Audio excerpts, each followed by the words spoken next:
नमस्कार, द सच्ची report news channel में आपका स्वागत है। आज 10 जनवरी 2026 शनिवार, आपका शुभ दिन।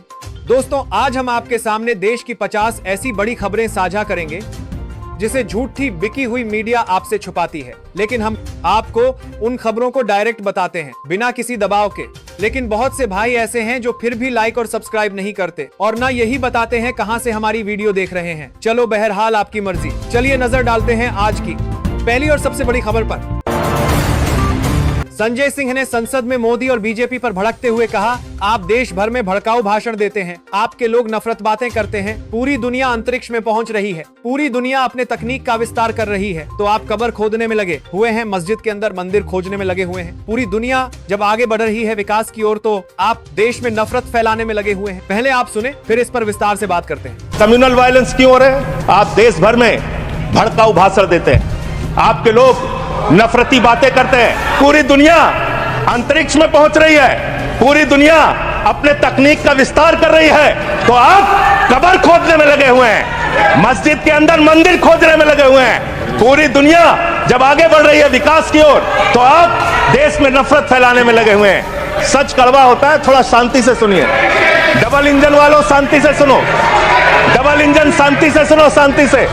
बच्चों शांत हो जाओ, शांति से सुनो। आपकी जहां डबल इंजन की सरकार है और जहां आपकी सरकार है, दोनों की दोनों सरकारें फेल हो चुकी हैं और आपका डबल इंजन कबाड़ा इंजन हो चुका है, वो काम करना बंद हो चुका है, फेल हो चुका है आपका इंजन। दोस्तों, संजय सिंह ने सही कहा। जब दुनिया हर क्षेत्र में तरक्की कर रहा है, तो बीजेपी सिर्फ धर्म के नाम पर नफरत फैलाने में लगी हुई है। कभी भी बेरोजगारी, शिक्षा, विकास की बात नहीं करती, सिर्फ नफरत और नफरत की बात करती है। यही है बीजेपी की असली सच्चाई। चलो बढ़ते हैं दूसरी सबसे बड़ी खबर पर। दोस्तों, इमरान प्रतापगढ़ी चुनाव आयुक्त और बीजेपी पर जम के बरसते हुए कहा, जब बिहार में एन चुनाव के पहले महिलाओं के खाते में 10-10 हजार डाल के वोट खरीदा जाए और चुनाव आयोग चुपचाप तमाशा देखे, तो कैसा चुनाव सुधार और कैसी बहस। मैं ये नहीं कहता कि चुनाव आयोग धृतराष्ट्र हो गया है, लेकिन चुनाव आयोग ने गांधारी की तरह अपनी आंखों पे पट्टियां जरूर बांध ली हैं। खुद सुने। जब बिहार में एन चुनाव के पहले महिलाओं के खाते में 10-10 हजार रुपए डाल के वोट खरीदा जाए और चुनाव आयोग चुपचाप तमाशा देखे, तो कैसा चुनाव सुधार और कैसी बहस। मैं ये नहीं कहता कि चुनाव आयोग धृतराष्ट्र हो गया है, लेकिन चुनाव आयोग ने गंधारी की तरह अपनी आंखों पे पट्टियां जरूर बांध ली हैं। जब देश के गृह मंत्री और प्रधानमंत्री की तरफ से विपक्षी पार्टियों के विधायकों को तोड़ने को देश की मीडिया ऑपरेशन लोटस कह करके सेलिब्रेट करे, तो फिर कैसा सुधार और कैसी जमहूरियत।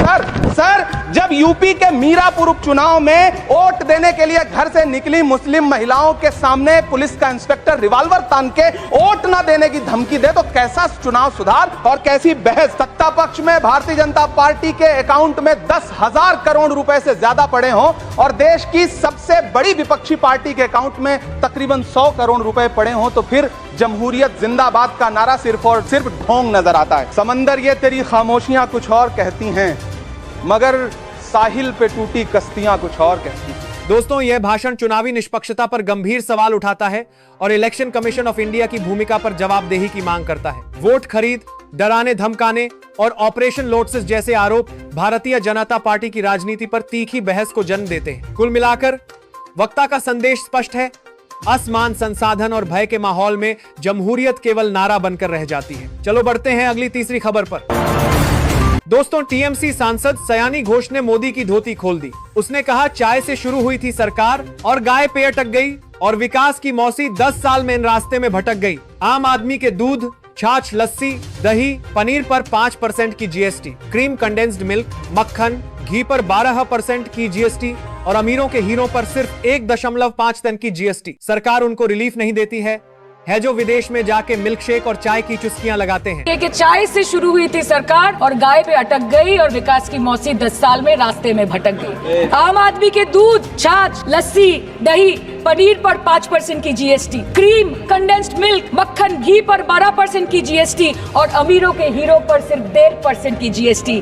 सरकार उनको रिलीफ नहीं देती है जो विदेश में जाके मिल्क शेक और लाते की चुस्कियां लगाते हैं। ये सरकार उनको रिलीफ नहीं देती जो आम आदमी 2 पैकेट दूध खरीदने से पहले 10 बार सोचता है। सर, पिछले 10 सालों में 1,12,000 किसानों ने इस देश में आत्महत्या की। एनसीआरबी की एक रिपोर्ट के अनुसार 10 साल में हर दिन इस देश में एवरेज में 30 किसान हर दिन अपनी जान ले लेते हैं। सर, इस देश के लोगों का यही है किस्सा कि जिसको जिताया वो राजा की तरह जाएगा और जिन्होंने जिताया वो फकीर की तरह। ये बोलते हैं कि गाय हमारी माता है पर माँ की रक्षा करना इन्हें नहीं आता है। अध्यक्ष महोदय, 2014 में जो किसान मोदी है तो मुमकिन है सोच के और अच्छे दिन के ख्वाब देख के बीजेपी को वोट दे रहा था, आज 10 साल बाद वो बोलता है कि मोदी है तो नामुमकिन है। शायद अभी वो किसान है भी नहीं। तो इसीलिए मैं बोलना चाहती हूँ, बंगाली में हम एक बात बोलते हैं कि समय गेले साधन होबे ना। इसका मतलब यही है कि अगर समय चला गया तो साधना नहीं होगी, अगर भक्त रूठ गए तो आराधना नहीं होगी। और 3 से 303 से 240 के आंकड़े बोलते हैं कि इस बार जो आप चले गए तो दोबारा लौटने की संभावना नहीं होगी। सायानी घोष ने बिल्कुल सही कहा।